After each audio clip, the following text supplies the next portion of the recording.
This is the news I know has gotten RJ all hyped up today. Yes, it did. This came out of nowhere. I wasn't expecting this to drop today, but I was pleasantly surprised. I'm very happy about this. So Walker Scobell has been cast as Percy Jackson in Percy Jackson and the Olympians, and that is a massive role. Oh no, it's a That massive role. This was trending all day today, by the way. This is a big deal for a lot of people. I was introduced to Walter through the Adam Project. I don't know if you've watched that movie yet, but he is basically a little mini Ryan Reynolds. I did a audio commentary on it. Oh, that's right. That's right. My bad. My Yes, bad. I love the Adam Project. I'll tell you this. I'll put it to you guys like this. When I had first heard what the Adam Project was, and I saw the trailer, and I'd heard that this kid was like a mini Ryan Reynolds, and I was kind of just over my Ryan Reynolds kick at the moment. I was like, I don't want to deal with it. It wasn't. It was actually not something I was really looking forward to watching because I just thought it was going to be like all meta and whatever. No, no, no. That kid really surprised me, and I thought he did a really good Yeah. job in the He's role. also a mega fan. I don't know if you saw the video where they revealed that he got cast, but he was wearing like a Camp Half Blood T-shirt. He was flipping out. Like he seems really excited about this. I mean, like I said, I had no clue like who could be cast as Percy Jackson because it was probably going to be an unknown. But I mean, he's not completely unknown. I mean, he was in one big movie that came out earlier this year. I just hope that they have good screenwriters and good directors behind this project because this could be a huge, huge show for Disney Plus if they do it right. This is basically could be Disney's Harry Potter if they Well, do it right. I agree with you, and I think it will be Disney's Harry Potter. To be fair, I think they know this. Um, What's going to be really important though is who they cast as like the villains and who they cast as the other Olympic gods. yeah, Now, the popular fan casting is to cast original Percy Jackson actor Logan Lerman as Poseidon, who's Percy's dad. I really hope they do that because that would be amazing. yeah, I but is don't think Logan they will. Lerman that old? Well, doesn't need to be that old though. I mean, I think Logan's like in his late 30s at this point. I No, mean, there's that's no way Logan Lerman is my age. hold on. Let me look. Let me He's look at got to how be old like, hold on, Logan Lerman age. He is 30. he's exactly 30. He could pass as his dad. I mean, we can, put some makeup on him, give him a beard. Listen, Poseidon. Hold on. How old is Come on, man. He's not supposed to look like an old man. His dad was played by like a 40-year-old actor. It's only a 10-year difference. I mean, come on. Kevin McKidd played his dad, but Kevin McKidd's got presence. How old was Kevin McKidd in that movie? Let me see here. Kevin McKidd. I love Kevin McKidd. Kevin McKidd is 48 years old, so he was 38 when he played. Yeah, but look at real quick. Share my screen real quick. Just real quick. Like this is like the official art of Poseidon in those books. Tell me with this picture right here that you don't see Logan Lerman. No, I mean I can see it. I can see it in a Look at this one down here. sure. I can yeah, I can totally see it.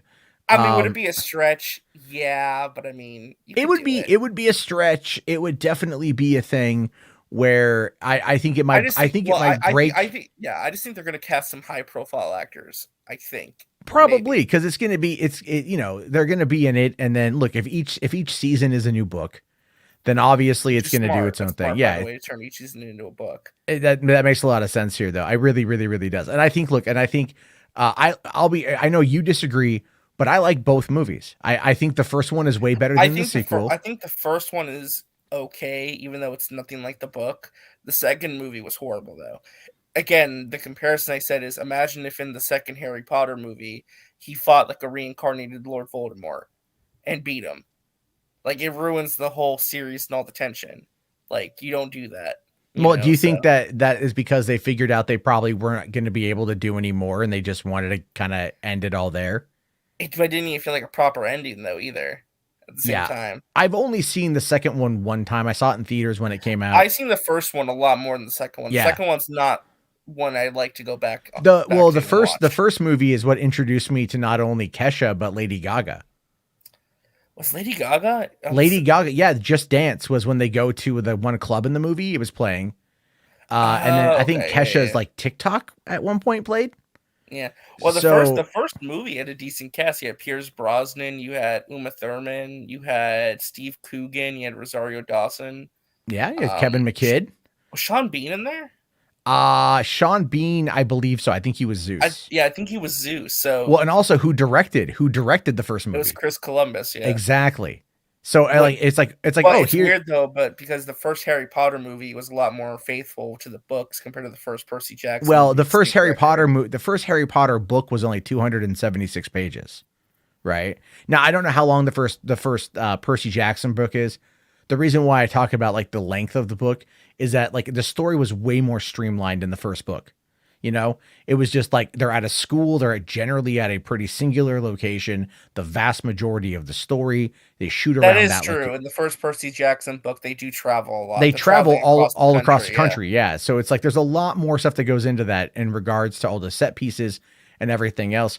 And I do think also, I mean, look, I enjoyed the first Percy. I didn't even know what it was. We got it at the drive-in right before because I think it came out like in February Well, it came out. It 2010. came out like right at the start of the young adult novel adaptation craze. Like, I I think it came wouldn't out in say 20. right at the start, but it came out post Twilight. So, that was Wasn't it like 2008. 2012? Wasn't No, it Percy was Jackson? 2010.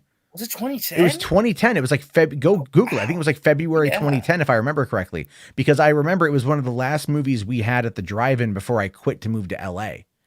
And that's how I didn't even really know much about it. Like, all right, it's a YA book, and then we got it at the theater, and I sat down. I'm like, actually pretty good. Yeah. I mean, it's gonna be really important who they cast as Grover, and especially Annabeth. Annabeth's a really important character. Annabeth is going to be a very important character because H Bart's here has a question for you. RJ, you going to talk about Greek god incest again? No, because there's no incest in this franchise. God damn it. I mean, I think that might be a popular fan casting situation, right? A fan theory. Because I know that we looked at this last time. We looked at the We're at not the looking at it at again. the God damn family it. tree of the Greek gods. We looked at this last time and we saw that they're cousins. I think like they're first or second cousins, right? So they do share a lineage. Now I know that Rick Riordan is all like, there's no, come on, you guys, come on. What's the deal with this DNA thing? DNA isn't exist with the gods. I mean, if they're all made out of clay, sure, right? But at some point in time, like, listen, here's the thing: if they were made out of clay, but they can still fire off knuckle children into a woman and get them pregnant, then clearly there's going to be some kind of like genetic aspect of it. Because here's the thing: if Percy has some of the abilities that Poseidon has, right, with the ability to control water, that would be a genetic trait because he would have gotten that from his biological father, meaning Annabeth, who's a daughter of Zeus, right? Is that who Annabeth is? No, Annabeth is the daughter of, I believe, Athena. Okay, Athena, right? And so Athena is I forget what god she is. I think she's the goddess of wisdom. She's not like a goddess of war because that's Ares, but she is a combat focused god. I just don't remember what it is exactly. Okay, so but then again, Annabeth is more of a combat focused character, meaning that it's still very much an intrinsic trait as Yeah. passed down through genetics to the kids. And even Murdoch J here says, I mean, it's a little ancestry. You know what I mean? It's not to say that it's full on, like, we're not talking like flipper baby situation here.